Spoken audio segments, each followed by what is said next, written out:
Subscribe कीजिए F study class channel को और बेल आइकन को दबाइए लेटेस्ट वीडियो सबसे पहले देखने के लिए।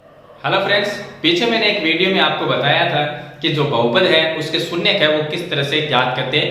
शून्यक का मतलब हो गया कि जो बहुपद हमें दिया गया होता है उसके अंदर जो चर होता है यानी x हो सकता है, y हो सकता है, z हो सकता है, इसके अलावा कोई भी ABCD का अक्षर हो सकता है। तो उस चर का हमने मान ज्ञात किया था, तो उसको हम क्या कहते हैं कि बहुपद के हमने शून्य ज्ञात किए थे। आज इस वीडियो में हम सीखेंगे कि जो हमारे पास में शून्यक होते हैं उनसे वापस बहुपद है वो किस तरह से बनाया जाता है। तो कंप्लीट प्रोसेस इस वीडियो में हम सीखेंगे। बनाना काफी सिंपल है, तो आप वीडियो को लाइक कर दीजिए और चैनल को सब्सक्राइब कर लीजिए ताकि ऐसे ही वीडियो आपको आगे भी मिलती रहे।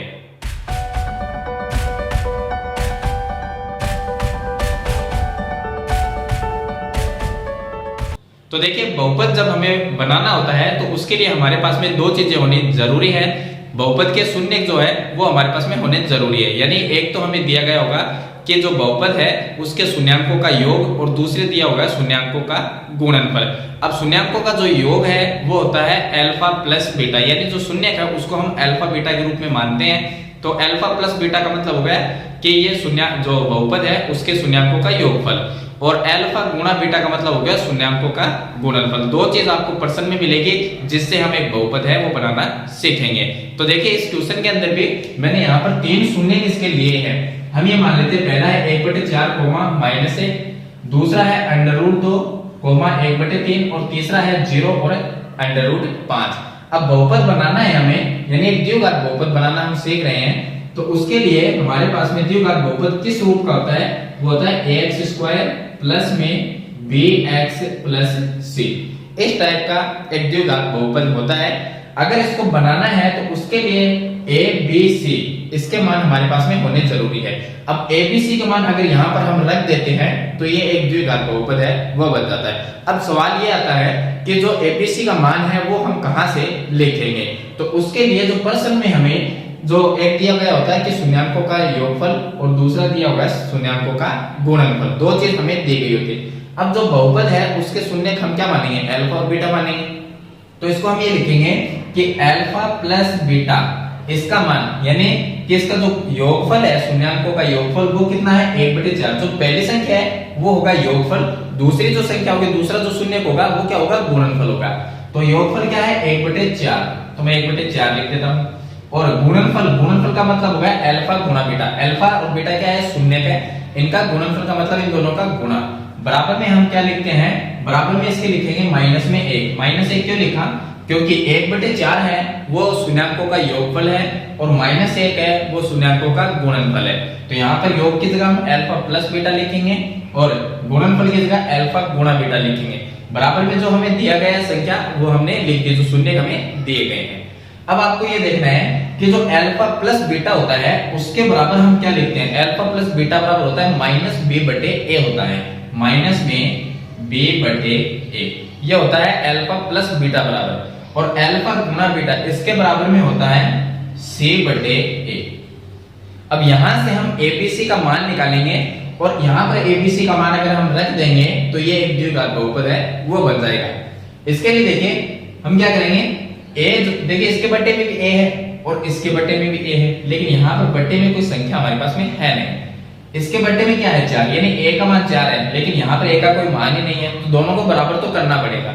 दोनों को बराबर करने के लिए यहाँ पर 4 है तो इसके बट्टे में भी हम क्या लिखेंगे, 4 ही लिखेंगे। लेकिन जब नीचे हमने 4 लिखा है तो ऊपर भी 4 से गुणा करना पड़ेगा।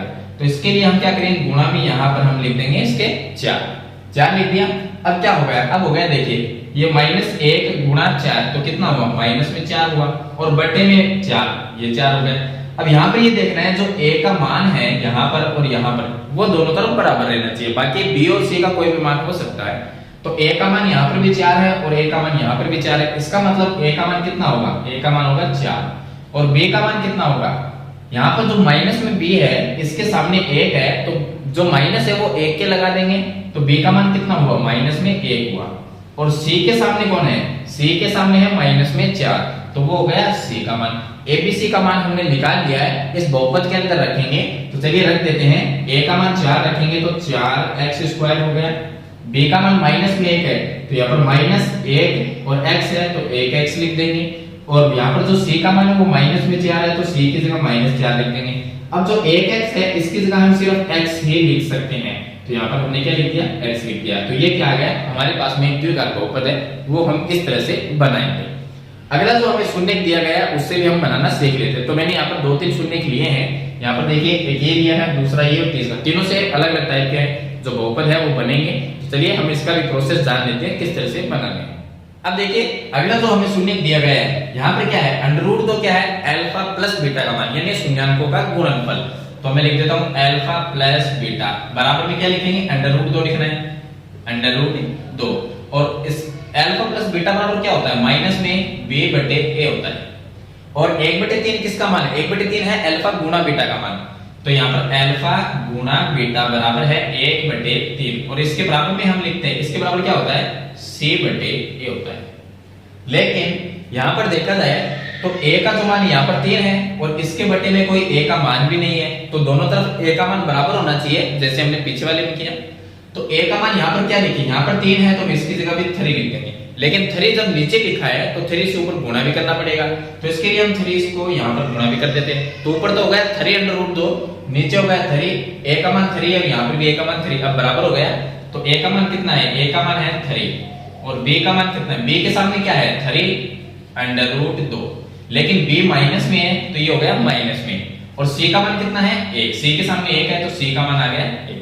abc का जो मान है वो हम बहुपद में लिखेंगे ax² plus bx plus c। इसके अंदर abc का मान रखेंगे, अगर इसमें रख देते हैं तो क्या आ जाएगा, एक द्विघात बहुपद आ जाएगा। चलिए a का मान 3 रखना है तो ये हो गया 3x², b का मान कितना है माइनस में 3 अंडर रूट 2 और आगे x है उसकी जगह x रख दिया। c का मान कितना है 1 तो प्लस में रख दिया 1। तो इस तरह से एक द्विघात बहुपद है वो हम बना सकते हैं। अगला जो क्वेश्चन है उसके अंदर क्या है, 0 और अंडर रूट 5। 0 किसका मान है, 0 है अल्फा प्लस बीटा का मान, तो इसकी जगह मैंने 0 लिखा। और अंडर रूट 5 किसका मान है, अंडर रूट 5 है अल्फा गुणा बीटा यानी गुणनफल है, तो इसका मैंने लिख दिया अंडर रूट 5। चलिए, लेकिन बट्टे में कोई संख्या होनी चाहिए क्योंकि यहाँ पर इसके बट्टे में a है और यहाँ पर भी a है, तो इसके लिए हम क्या करेंगे, इसके बट्टे में मैं 1 लिख देता हूँ और इसके बट्टे में भी क्या लिख देते हैं 1 लिख देते हैं, इससे कोई फर्क नहीं पड़ता। तो यहाँ पर b का मान 0 हो गया, a का मान 1 है और यहाँ पर भी a का मान 1 है। अगर हम 0 में 1 का भाग देंगे क्या आएगा, 0 ही आएगा, और अंडर रूट 5 में 1 का भाग देंगे तो क्या आएगा, रूट 5 ही आएगा, तो इससे कोई फर्क तो पड़ने वाला नहीं है। हमने तो हमें a का मान निकालना है तो उसके लिए हमने क्या लिख दिया, इसके नीचे 1 लिख दिया। अब देखिए abc का मान लिख लेते हैं। चलिए, तो a का मान कितना हुआ, a के सामने क्या है 1, तो a बराबर हमने 1 लिखा।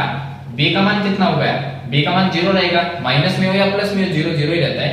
और जो c का मान है वो क्या होगा, अंडर रूट में 5 होगा, तो ये आ गया अंडर रूट 5। अब abc का मान है वो हम इसके अंदर रख देते हैं। चलिए, a की जगह कितना रखना है, 1 रखना है, तो ये हो गया 1x² और ये हो गया 0, तो यहाँ पर प्लस में 0x और प्लस में c का मान कितना है रूट 5, ये लिख देंगे। अब चलिए, 8x² को हम x² लिख सकते हैं, ये पूरा पद ही 0 हो गया तो इसका कोई मतलब ही नहीं है। उसके बाद में क्या है, प्लस में अंडर रूट 5, तो ये हमारे पास में क्या आ जाएगा, द्विघात बहुपद है वो आ जाएगा। अब द्विघात बहुपद क्या है, जिसकी बड़ी से बड़ी घात 2 हो वो एक द्विघात बहुपद है। तो इस तरह से जो बहुपद है यानी द्विघात जो बहुपद है वो हम शून्य से वापस बना लेते हैं। और जो द्विघात बहुपद दिया गया होता है उसके शून्य ज्ञात करना, यानी कि किस तरह से शून्य ज्ञात किए जाते हैं, वो पीछे वाली वीडियो मैंने बताया था। अगर वो वीडियो आपको देखनी है तो मैं आपको आई बटन पे उसका लिंक दे दूंगा, या इस वीडियो की डिस्क्रिप्शन में जाइए, वहां पर आपको ऑल मैथ्स एक प्लेलिस्ट का लिंक मिलेगा, उसमें जाइए आपको पीछे वाली कंप्लीट वीडियो मिल जाएगी। तो आई होप ये वीडियो आपको अच्छी जरूर लगी होगी, इसे लाइक शेयर जरूर करना, और चैनल पे आप नए हैं तो सब्सक्राइब करना, साथ में घंटी के बटन को जरूर दबाना ताकि ऐसी वीडियो आपको आगे भी मिलती रहे। तो आज की वीडियो में इतना ही, मिलते हैं एक नई वीडियो के साथ, तब तक के लिए थैंक यू।